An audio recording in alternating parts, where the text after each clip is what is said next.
Ayan guys, magandang hapon po sa inyong lahat.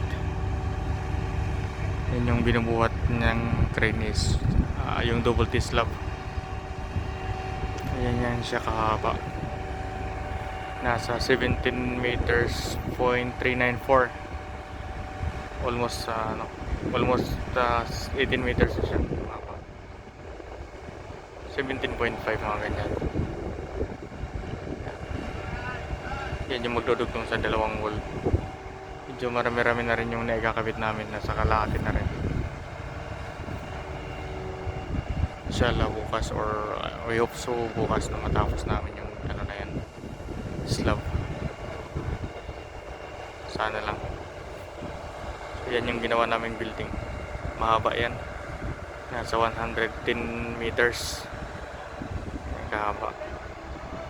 Tapos yung lapad niyan is nasa 17 plus may dalawang almost 25 meters yan.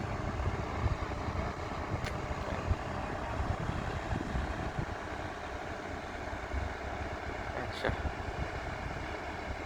Yan guys, hanggang dito lang po. Maraming salamat po. God bless us all po. Bye bye.